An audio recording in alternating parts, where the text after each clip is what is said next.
Un cordial saludo y bienvenidos a esta presentación. Mi nombre es Noé Castro y soy estudiante de grado en la Universidad Autónoma de Santo Domingo. Pertenezco a la carrera de Ingeniería Industrial y actualmente estoy cursando la materia del método matemático para ingenieros, impartida por el maestro Juan Toribio Milané. El día de hoy vamos a estar hablando acerca de la ecuación de potencial de Laplace. Así que sin más que agregar, comencemos.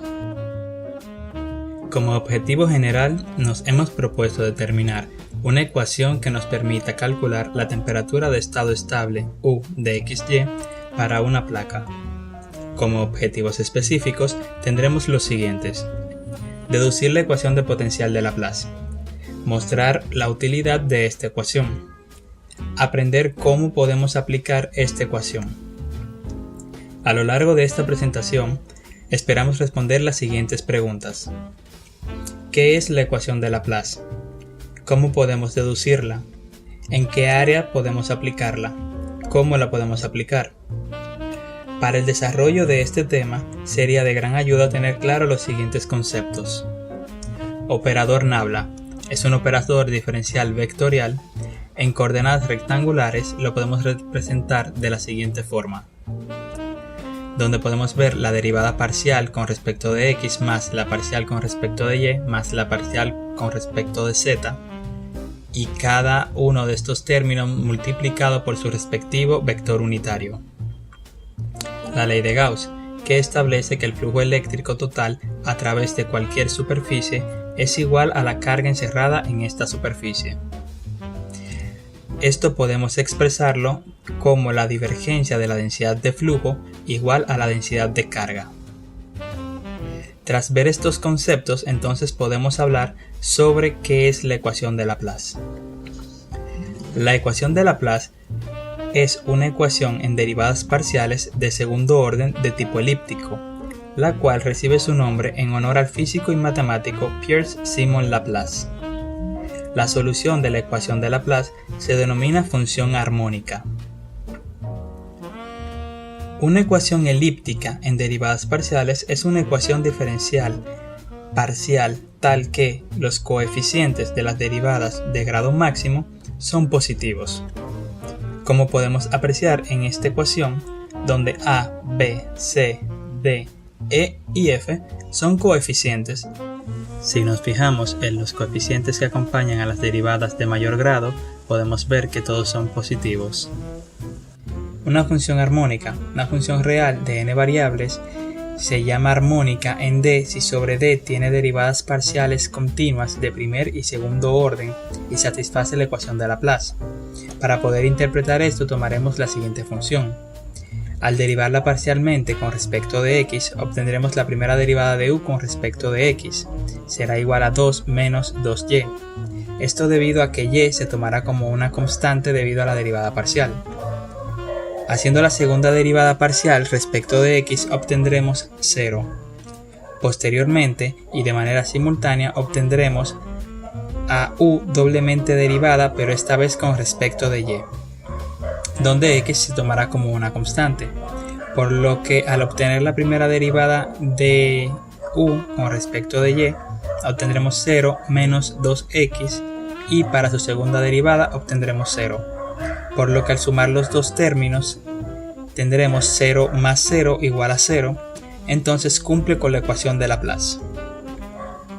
En tres dimensiones, el problema consiste en hallar una función real u doblemente diferenciable de variables real x, y y z, tal que la segunda derivada parcial de u con respecto de x más la segunda de u con respecto de y más la segunda de u con respecto de z igual a 0 para los análisis que tienen que ver con coordenadas rectangulares. También podemos ver la ecuación de Laplace aplicada en coordenadas cilíndricas y también en coordenadas esféricas. El surgimiento de la ecuación vino tras el estudio de la atracción gravitacional de un esferoide sobre un objeto externo por parte de Laplace. En este ideó lo que se conoce como la ecuación de Laplace, la cual se usa para calcular el potencial de la magnitud física en un momento dado, mientras está en movimiento continuo. Deducir esta ecuación es bastante sencillo. ¿Recuerdas la ley de Gauss que hablamos en el inicio? Pues a través de ella deduciremos la ecuación de Laplace. Mencionamos que la ley de Gauss la podíamos representar como la divergencia de la densidad de flujo D y que esto era igual a la densidad de carga ρ. Pero sabemos que la densidad de flujo D es igual a la constante de permitibilidad epsilon por el campo eléctrico E. Reemplazando en nuestra ecuación obtenemos la siguiente ecuación. Pero también sabemos que el campo eléctrico E es igual a menos el gradiente del potencial eléctrico. Sustituyendo conseguimos la siguiente ecuación. Esta ecuación se usa en medios no homogéneos. Al despejar a menos epsilon y operar los términos restantes del lado izquierdo, obtenemos una ecuación que sí es para medios homogéneos, la cual también se llama ecuación de Poisson. El gradiente elevado al cuadrado también es llamado laplaciano. Si analizamos el caso particular en que ρ es igual a 0, nos queda esta ecuación. Esta última es la conocida ecuación de Laplace. Visto lo anterior, podemos decir que la ecuación de Laplace es un caso particular de la ecuación de Poisson. Esta ecuación no solo tiene aplicaciones en la gravitación, sino que también en la electricidad, la hidráulica y otros aspectos de la física. Esto debido a que la ecuación de Laplace aparece modelando varias situaciones físicas que no dependen del tiempo. Entre las áreas que podemos aplicar la ecuación de Laplace está la gravitación en la atracción de esferoides sobre cuerpos externos, la electrostática en la resolución de problemas de campos electrostáticos, la termometría en problemas de temperatura en la conducción de calor, en fluidos con la función de esfuerzo del flujo de un fluido. Hasta este punto vimos qué es y dónde podemos aplicar la ecuación de potencial de Laplace, por lo que ahora hablaremos del cómo. Así que es el momento de resolver problemas aplicando la ecuación de Laplace. Los ejercicios que resolveremos pertenecen al libro de Denis Seale, Matemática Avanzada para Ingenieros, volumen 1, capítulo 11, unidad 11.5, ejercicios 5, 6 y 7 respectivamente, los cuales nos piden hallar ecuaciones U de XY que nos permitan calcular la temperatura de estado estable en una placa. Antes de iniciar, quisiera presentar una idea que aplicaremos más adelante. Esta es una ecuación homogénea de coeficientes constantes. Posee una solución de esta forma, una suma de exponenciales, donde C1 y C2 son constantes desconocidas, las cuales podemos expresar de esta manera. Sustituyendo en nuestra solución, obtendremos la siguiente expresión, y al realizar los productos de cada uno de los términos, obtendremos lo siguiente. Si agrupamos los términos que poseen K1 y K2, podemos reescribir la ecuación de esta forma, y aplicando factor común podemos obtener una solución de nuestra ecuación de esta manera. Al expresar la solución de esta forma podemos aplicar identidades hiperbólicas para obtener una solución en términos de una suma de seno y coseno hiperbólico, donde esta solución será equivalente a nuestra solución inicial. Estos tipos de ejercicios nos dan una condición de frontera, la cual forma una región, como podemos apreciar. Como podemos ver, en nuestras condiciones tenemos derivadas iguales a 0, lo que nos indica que en ese punto no hay un cambio de temperatura. Esto quiere decir que la placa posee un aislamiento en dos de sus fronteras. Luego de analizar las fronteras, empleamos la ecuación de Laplace. Para esto nos conviene usar el método de separación de variables. La idea es representar la solución como un producto de una función de x por una función de y. Empezamos derivando a u parcialmente con respecto de x dos veces y posteriormente con u respecto de y. Con estos resultados obtenemos la ecuación de Laplace. Posteriormente separamos nuestras derivadas y dividimos todo por un factor xy. Con esto habremos separado nuestra ecuación, pero sabemos que la única forma en la que una función de x es igual a una función de y es que ambas sean iguales a una constante, lambda. Nuestra meta ahora es conseguir los valores de lambda que cumplan las condiciones de frontera. De aquí obtenemos nuestras ecuaciones auxiliares. Por tanto, nos conviene tener presente nuestra función u, las ecuaciones auxiliares en x y en y, por lo que conviene mantener estos valores presentes. A continuación, lo que vamos a hacer es evaluar las condiciones de frontera en nuestra función u. ¿Cuáles evaluaremos primero? Pues evaluaremos las que son homogéneas. Para evaluar las fronteras en y, sabemos que tendremos que derivar una vez la función con respecto de y luego sustituir el valor de su condición de frontera.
igual a 0, por ende C2 también es igual a 0.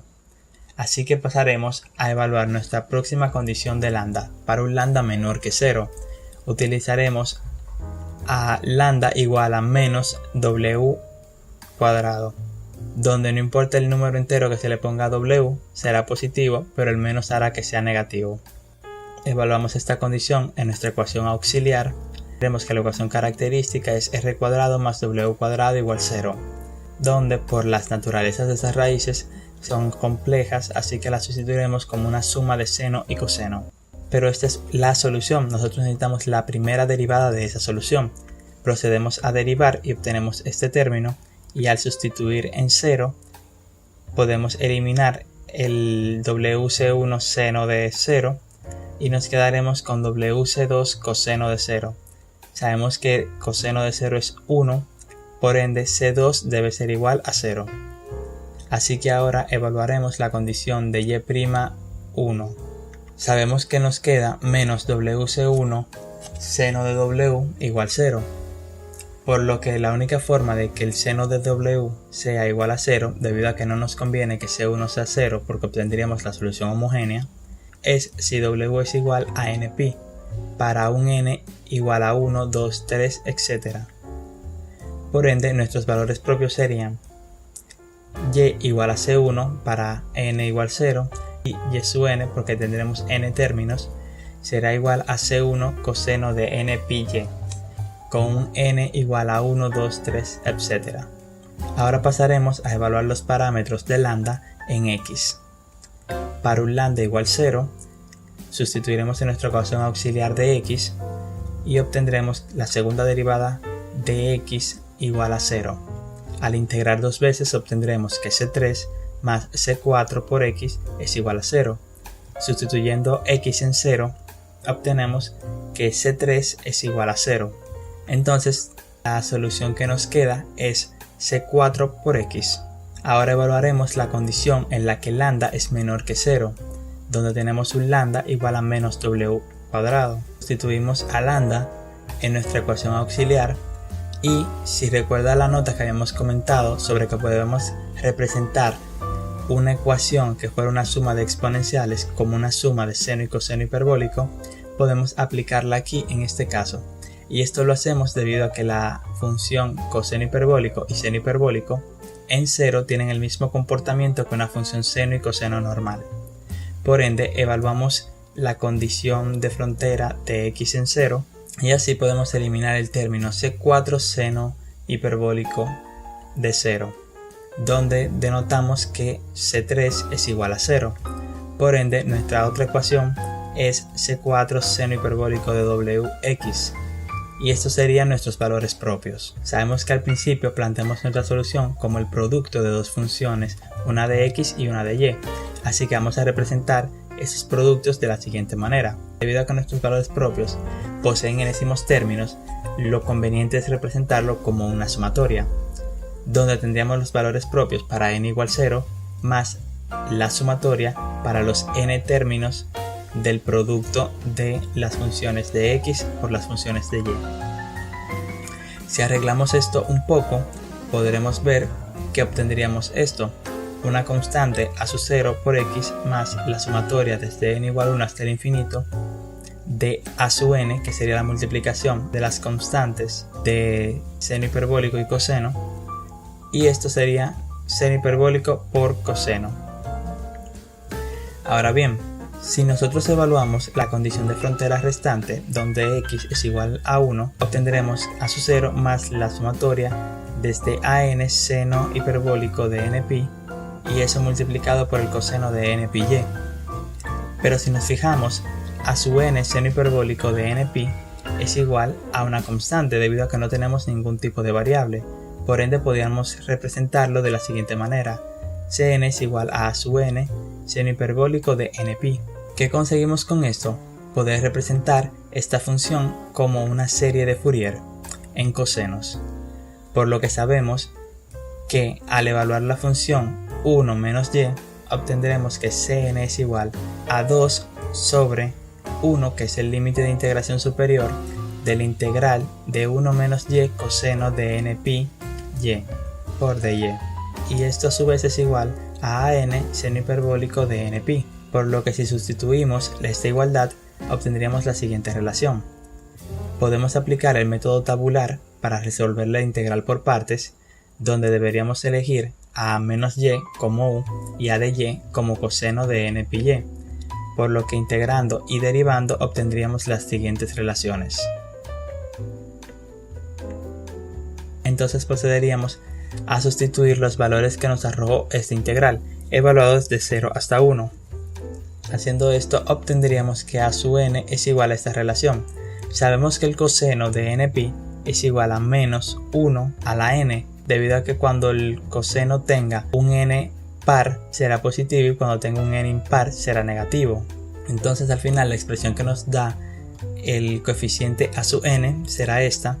Podemos calcular igualmente la condición de la sub 0, que sería esta, y al integral nos daría 1/2.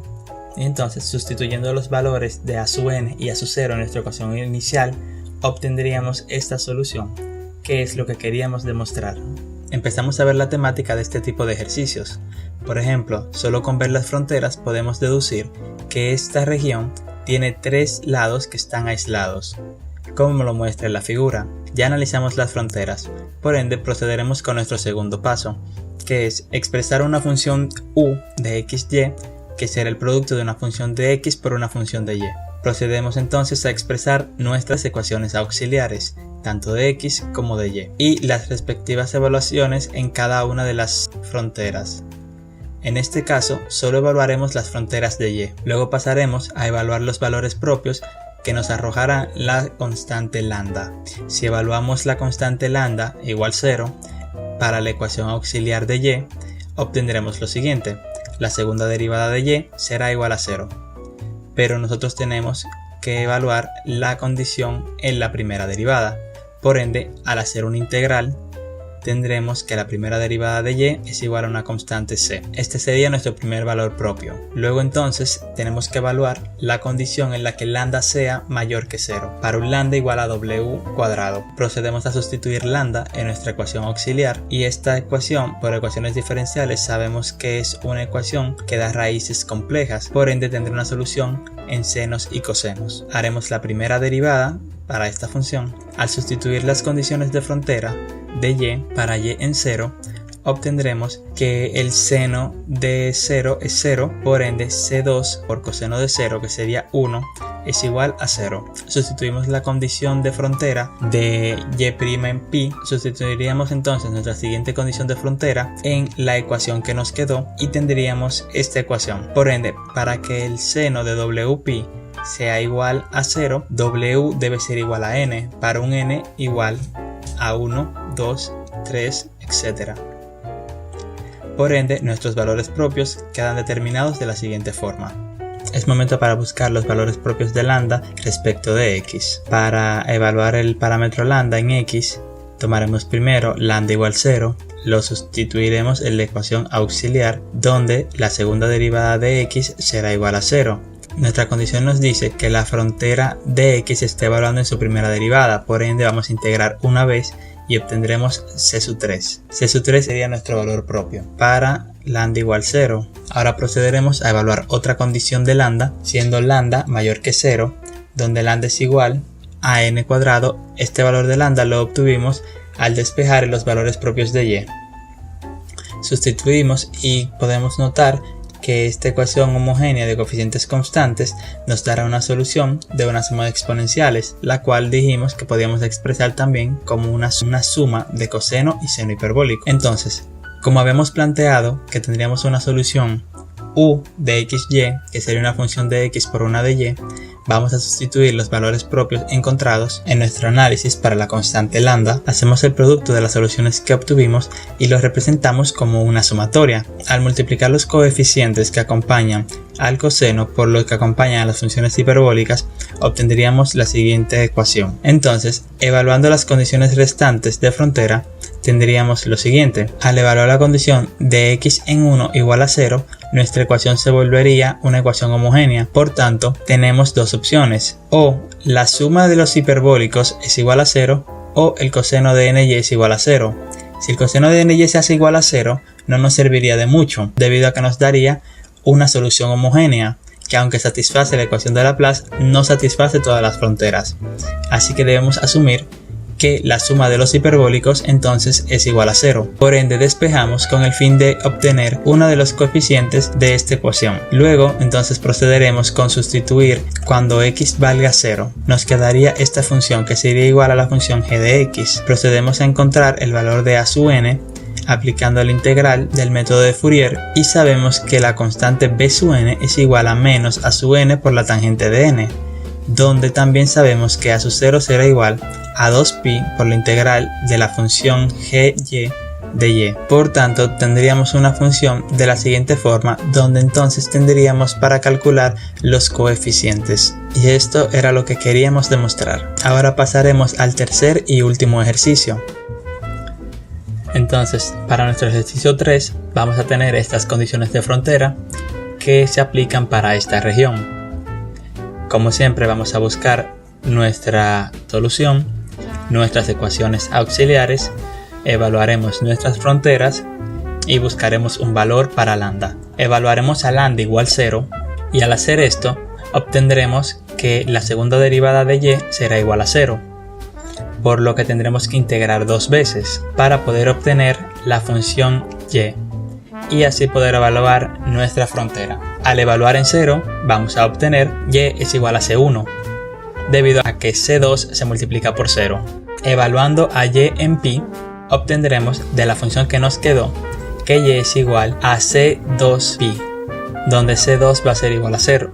Entonces vamos a evaluar otra condición de lambda para cuando lambda sea mayor que 0, de donde sabemos que lambda será igual a w al cuadrado. Sustituyendo lambda en nuestra ecuación auxiliar, vemos lo siguiente. Esta ecuación es una ecuación homogénea de coeficientes constantes y su ecuación característica es igual a r cuadrado más w cuadrado, por lo que la solución vendrá con raíces complejas, así que será sustituida por una suma de seno y coseno. Luego procederemos a evaluar nuestras fronteras. Al evaluar en 0 nos damos cuenta que el seno se hará 0 y que el coseno se va a hacer 1, así que y es igual a c1 que es igual a 0. Al evaluar entonces nuestra segunda condición de frontera nos vamos a dar cuenta que wpi es igual a npi, porque necesitamos que el seno se haga 0, así que wpi debe ser igual a npi, donde despejando a w obtendremos que w es igual a n para un n igual a 1, 2, 3, etc. Entonces proseguimos evaluando nuestros parámetros de lambda en x, donde vamos a tener para un lambda mayor que 0 nuestro valor de lambda que va a ser igual a n cuadrado. Vemos que es una ecuación homogénea de coeficientes constantes y con una ecuación característica de la forma r cuadrado menos n cuadrado. Podríamos expresarla como una suma de exponenciales o como una suma de funciones hiperbólicas. He decidido representarla como una suma de funciones hiperbólicas. Desde el principio planteamos que nuestra solución debe ser la multiplicación de una función de x por una de y. Entonces debemos proceder a multiplicar nuestros valores propios. Haciendo este producto conseguimos la siguiente ecuación. Si multiplicamos todas las constantes obtendremos esta ecuación. Expresaremos la siguiente ecuación como una sumatoria. Posteriormente tenemos que evaluar las condiciones de frontera en x. Por lo tanto, debemos derivar parcialmente con respecto a x una vez. Luego de esto entonces evaluemos la condición, y esta es que la primera derivada de u con respecto de x cuando x vale 0 es igual a la función u cuando x vale 0. Sustituimos en nuestra sumatoria y vemos que al final nos quedará el siguiente término. Entonces, ahora debemos proceder a evaluar la función sin derivar en 0. Y nos quedará este término. Nuestra condición de frontera nos dijo que ambas condiciones debían ser iguales, entonces procedemos a igualarlas. Para que una serie sea igual a otra, se debe tener el mismo coeficiente y la misma función. Esto quiere decir que n por b sub n debe ser igual a sub n. Evaluaremos la última condición de frontera que nos dice que la función cuando x es pi debe ser igual a 1. Sustituimos todas las x por el valor pi. Vemos que la expresión dentro del paréntesis no consta de ninguna variable, por ende ahora se comporta como una constante. Podemos decir que es igual a c sub n. Por lo tanto, esta sumatoria se puede representar de la siguiente forma y es una serie de Fourier en senos, donde la función en y es igual a 1. Por lo que procedemos a determinar el coeficiente c sub n, que va a ser igual a 2 sobre pi de la integral de 0 a pi del seno de ny por dy, y esta integral tiene esta solución evaluado de 0 a pi. Nos dará este resultado. Ahora debemos recordar que c sub n es igual a n coseno hiperbólico de npi más b sub n seno hiperbólico de nπ. Y esto debe ser igual entonces a la expresión obtenida en la integral. También debemos recordar que a sub n es igual a nb sub n. Por tanto, podemos sustituir a sub n por nb sub n en la ecuación anterior y podemos sacar un factor común b sub n, donde entonces, despejando a b sub n, obtendremos la siguiente ecuación. Podemos sustituir esto entonces en nuestra ecuación y nos quedaría de esta manera. Esta sería nuestra función u de xy y es lo que queríamos demostrar. Conclusiones. Vimos que era la ecuación de Laplace, que era una ecuación de derivadas parciales de segundo orden iguales a 0. Vimos también que podíamos deducirla a partir de la ley de Gauss. También vimos que poseía un amplio campo de aplicación. También resolvimos ejercicios que nos permitieron ver cómo podemos aplicar esta ecuación. Por lo que espero que esta presentación haya respondido sus dudas.